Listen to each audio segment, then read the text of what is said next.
Hi there, it's Polly here.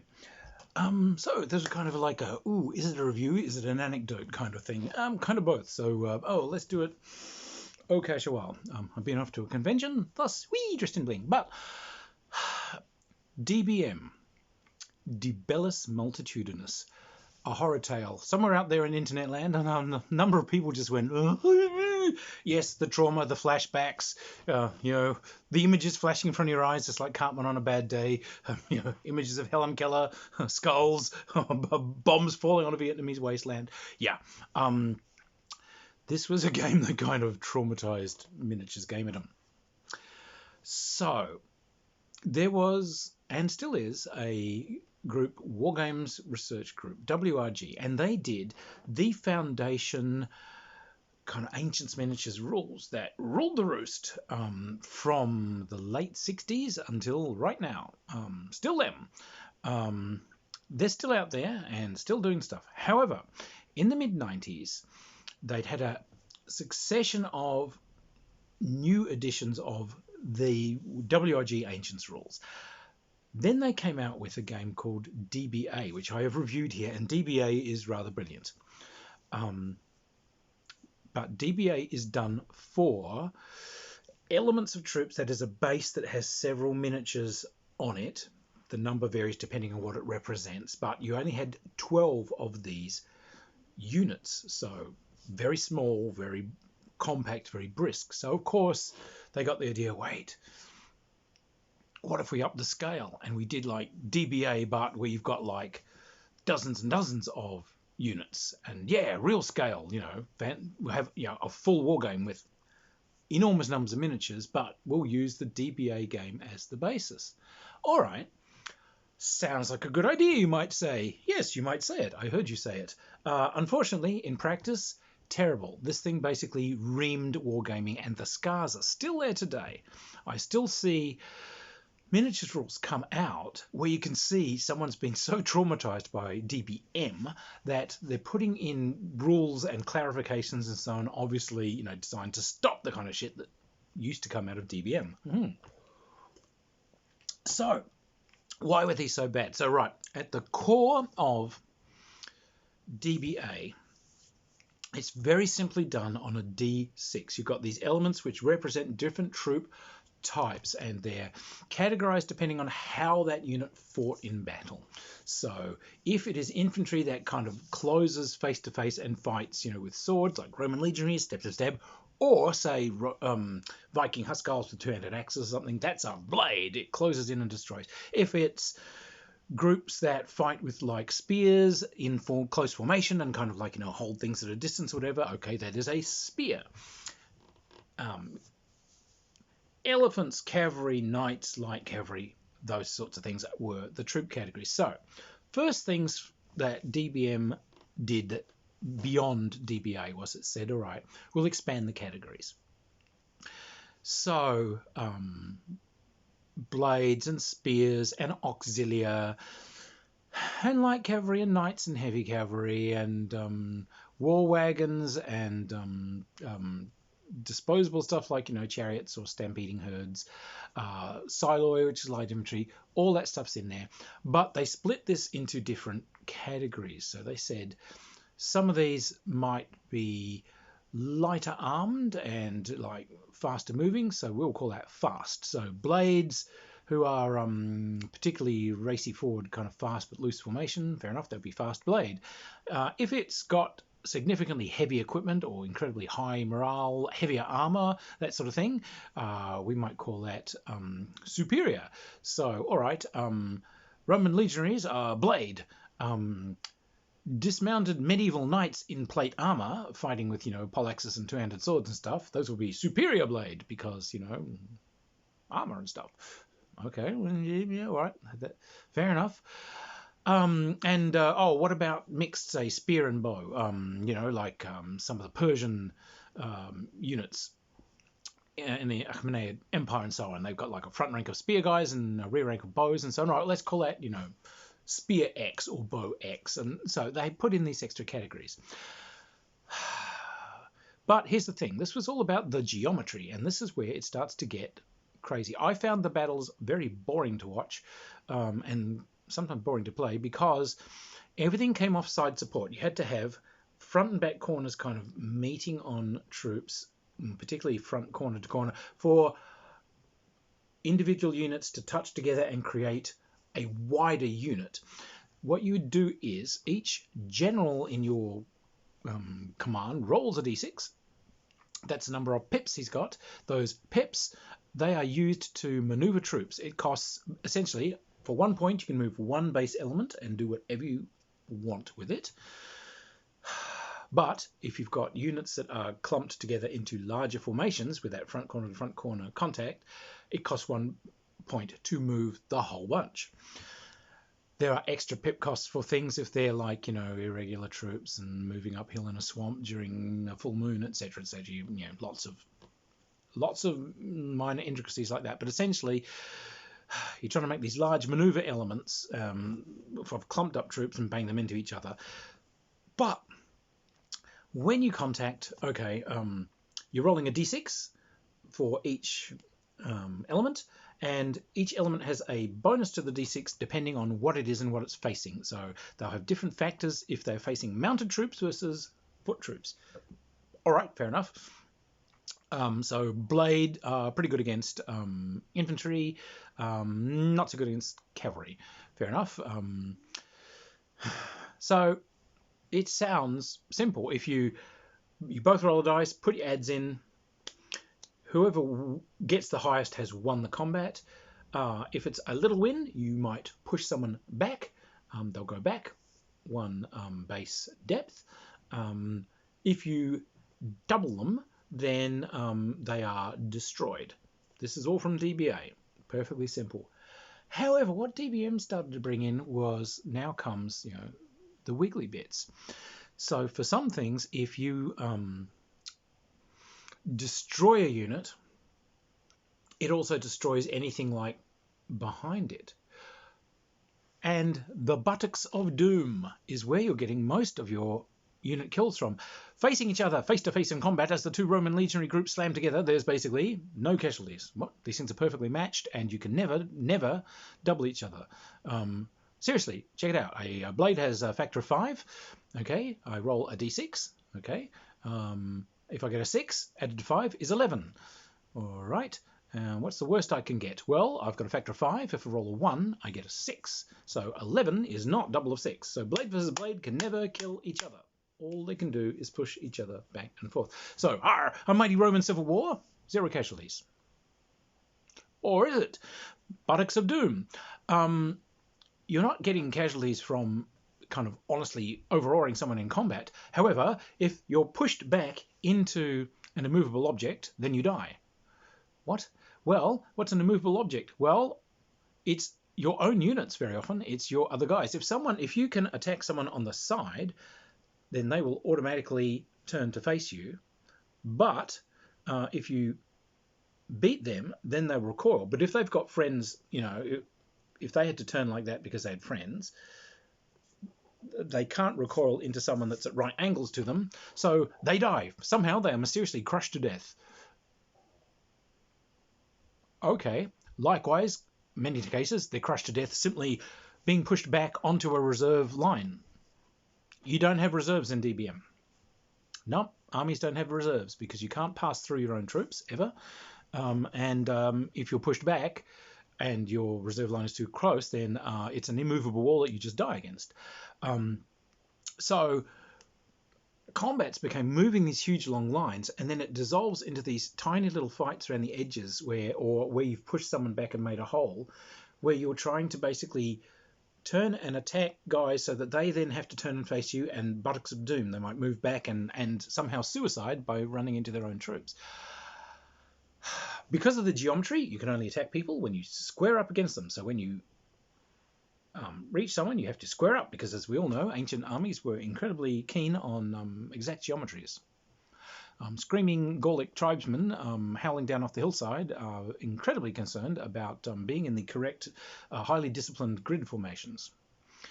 So when you hit someone, you have to square up, etc., etc., etc. But this leads to yet more nonsense, because if you have units and you are like set them up overlapping or something, if you wanted to attack this guy, you can't, because to attack him, you have to square up. So you're in front corner to front corner contact with his front corners. But if you've got another unit partly over it, you can't.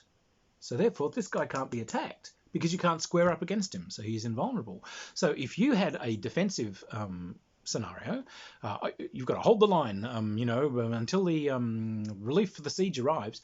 You could set yourselves up in these unassailable formations. You set yourself up in a circular asterisk formation. What? Good. You can't be attacked. I can't be assaulted. And then we got the strange niggles. I completely spat the dummy and refused to play anymore when I am playing the game, and I had an ambush set. I had mounted troops hiding in the edge of some woods, and this guy went marching past, and he had a long column, but he had light infantry along the side of the column. So my mighty knights come bursting out from the woods, huzzah, and smash straight into him. He's sideways to me, and I've come, smack into him. Right. I said, all right, so let's do the combat. My opponent and the umpire says, no, there's no combat there. I said, I burst out of ambush and I've hit his column. No, these are light infantry. I said, and? I should just roll them. This is knights versus light infantry. That's a kill. I said, no. Because combat only takes place between people who have front-to-front edge contact. Unless that unit is already in combat against another unit of your own, in which case you're allowed to attack it from behind or something and it doesn't turn. So, well, yes, but when you're attacked from the side, you turn to face your opponent. Oh, it says light infantry don't have to turn to face. In subsection 2/12/6J0, and that's what the rules are like. They're full of these subsections and sub-subsections and a comma out of place. It's like watching American gun nuts argue over their bloody Second Amendment or something. Oh, that comma means I can, I can have flamethrowers and kill children. No, you can't. That's what this was like. It was just so. Oh, it says that these guys don't have to turn if they're sideways. Okay.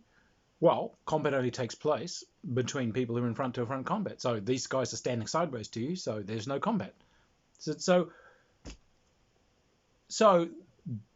I cannot attack you because you're standing sideways, right? Even though I've contacted you. Yes, so I've come screaming down out of the woods, down the hill slope, slamming into you, the banners flying, lances leveled, and because all of you guys are stalwartly standing sideways to me and ignoring me, none of them die. Nothing happens. That's right. So you're saying that empires will rise and fall. This valley, eventually there'll be slight climatic change. These light woods will suddenly go and replace. These hills will become sand dunes. The river creek there, it'll dry up and it'll just become a dry wadi. Sands will blow in. Eventually, a new environment will appear. Palm trees, date palms, camels, perhaps a few remaining glyptodons somehow wander across. And these people and their end to the 10th descendants, 1,000,000 years from now, will still just be standing here sideways, completely immune to attack because they're sideways. Yes, good. I'm spitting the dummy. Game's over. This is done. We are done here. That's it. A friend of mine, probably a watcher, a great guy. See, now, we had started playing this together and we just used house rules. We hadn't realized if something was obviously sodding stupid, we just ignored it. As it turned out, the games community didn't. They took this thing as Bible. It is in the rules. These people who've written the rules are infallible. We don't change the rules just because they're mindlessly stupid. No, we play them because if we play those commas and those subsections, there'll be something in there that lets us win. So it's all about rules lawyership. The whole game is about rules lawyership. My friend, we get into a competition. He decides he's going to beat these guys at their own rules lawyership. I will show you how stupid you are, and then you've got to concede that these rules are imperfect, and we will, come up with a set of house rules that can run in these competitions. Great idea. Didn't really work. Fortifications. Fortifications have a front and a back. The front, which they presume is sheer, is, that's there to stop you climbing it with ladders and whatever. The back, they presume, has got staircases and things on it so your own troops can get up to the top. So, yes, they have an A side and a B side. this guy decides he finds a army that is mostly fortifications, Koryo Korean, fortifications, fortifications, fortifications, fortifications. So what he does is he sets up 2 lines of fortifications, one base width apart from one side of the table to another, but facing the enemy. He's got the staircase side. He's got basically the friendly side of the first line of fortifications facing the enemy. Then he's got this no man's land, one base width depth, and then he's got fortifications facing the normal way, facing them. So sheer side towards enemy and the staircase towards him. Doesn't even bother garrisoning them. Why do you ask? I'll tell you why. Because units can just cross over the first thing. They can just stop there and mount the fortifications. Yay! And then they can, for some reason, jump down the walls. Okay, they can do a group move and they can just jump down into the no man's land. Good. The next turn, if they wish to advance over undefended fortifications, no one's even there. Just everyone went home. They're up the back cooking sausages. In fact, I think the guy had about 2 crossbowmen and like 2 light cavalrymen and maybe a general on a horse. That's actually the physical end of his army. He's just got it on the far end of the table, because these guys who are now in no man's land have to roll a dice, and on a 4, 5, or 6 they jump up on top of the second rank of fortifications. But on a 1, 2, or 3 they don't make it, and they recoil 1 base width. Aha! But they recoil 1 base width against the front facing now of the wall behind them, which is an impassable obstacle, so they die. So 50% of the army will die trying to cross these undefended walls. So, and then, because they'll all be broken up, they won't be in neat units anymore, so pips, these guys will just be disorganized, desperately trying to do whatever. And he had like a couple of rows of these double fortifications, so all right, I reckon I'll kill 50% of his army at crossing the first one. The second row is going to be like 50% of the remaining 50% die, so there'll be a quarter of his guys left without a defender firing a shot. There's no one on these fortifications at all. And because it's a game that was timed, it's 3 hours. Like by that time, it'll be 3 hours. Game will be over. Minor stupid things like what was another one he tried? Hussite war wagons. That was brilliant. Probably told you this before, but what he did was, again, just trying to show these people that the rules they've got are flawed. Let's change this stuff so you can't game the system. Let's actually have a war game that's actually a war game, not a system that we wrought to try and win. But no, they wouldn't have it. So all right, he took Hussite. Hussites have war wagons, which is a very long, thin element, and so he would have a war wagon, and he would bring it on, and he would move it 1 millimeter less than its full movement. Oh, don't think he even needed to bother that. I think he just moved it because it was so long. That's right. When he moves on his next piece, he moves on a war wagon, but he moves it onto the other war wagon. Well, you can't end up over another element. So you move until you've cleared it. So he keeps going forward until he's clear, and he builds it. Because these are like really long, he just does this with 5 or 6 war wagons, and it makes a bridge across to the other side of the table. Then he takes actual combat troops and he moves them, and we just called this, it was the Hussite linear accelerator. He takes combat troops and he moves them into the nearest of the war wagons, and as long as he's facing down the line, it then goes, and, well, it can't clear that war wagon, so it has to move to the end of it, but there's another war wagon, so it has to move to the end of that war wagon, there's another one, and so it just pops out the end of the furthest war wagon. So all he was doing is building a bridge over next to the other guy's like fortified camp, or just behind the guy's lines, and just disgorging hordes of light cavalry and so on behind enemy lines.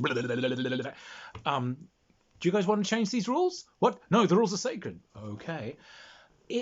And that was it. It was that culture of what's important, of finding loopholes in these rules that can be exploited to enable you to win, rather than let's play a war game and see who's got cool tactics and who hasn't.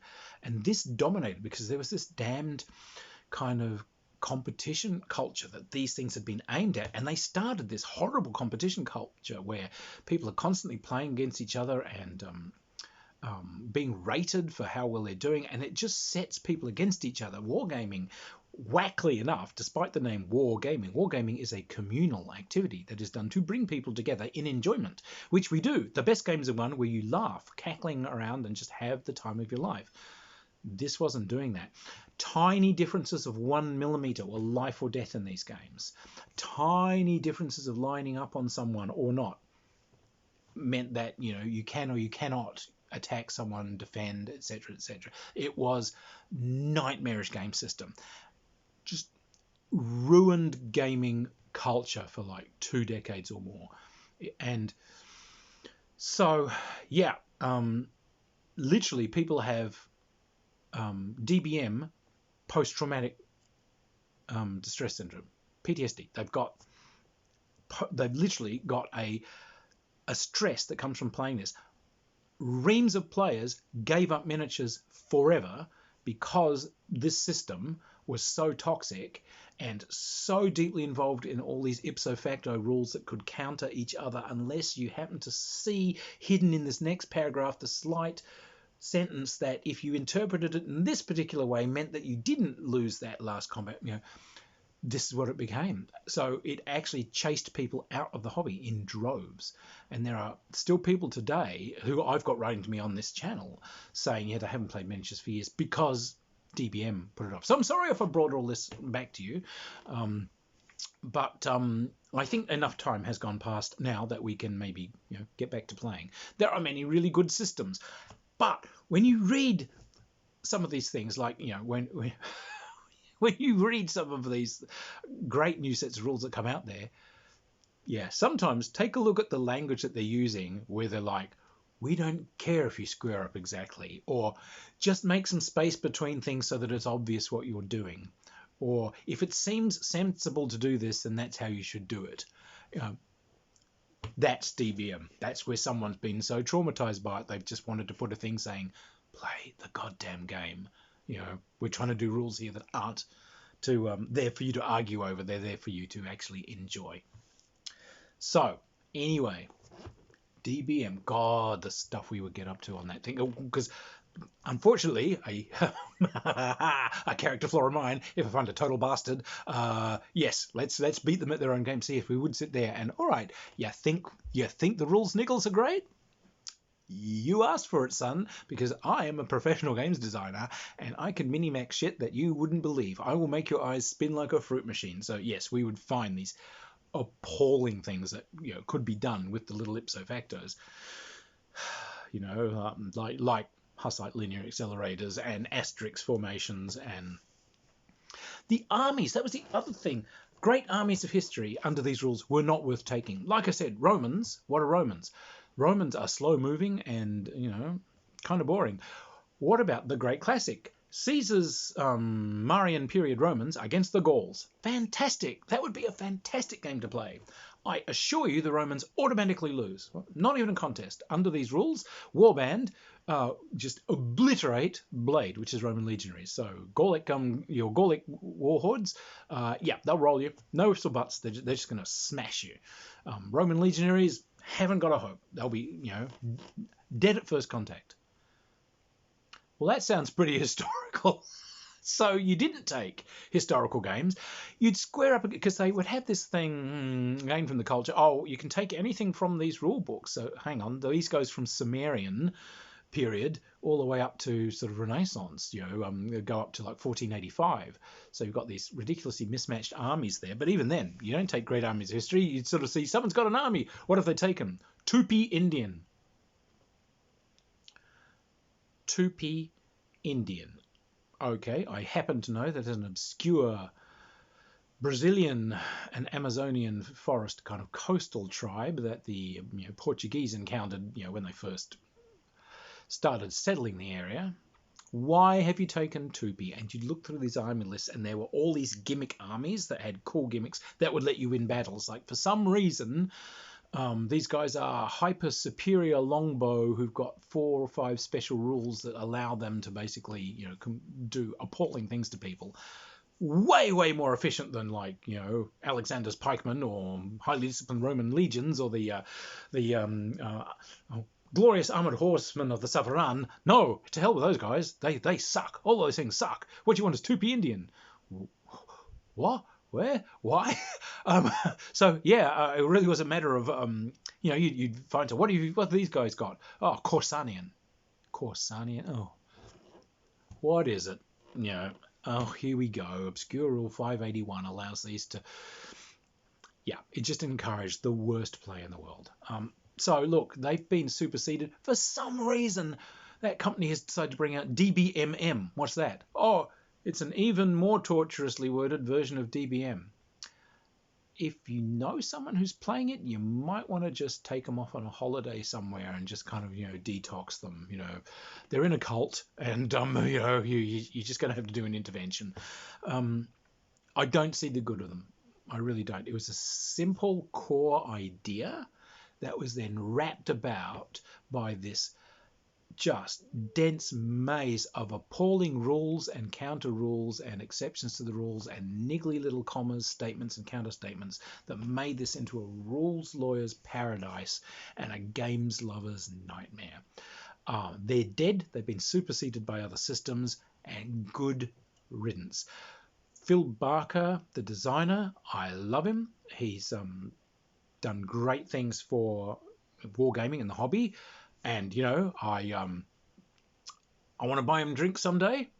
I also owe him a smack in the face with a kipper for these goddamn rules, because it's like, the scars run deep.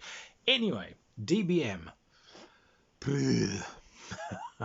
We don't miss it.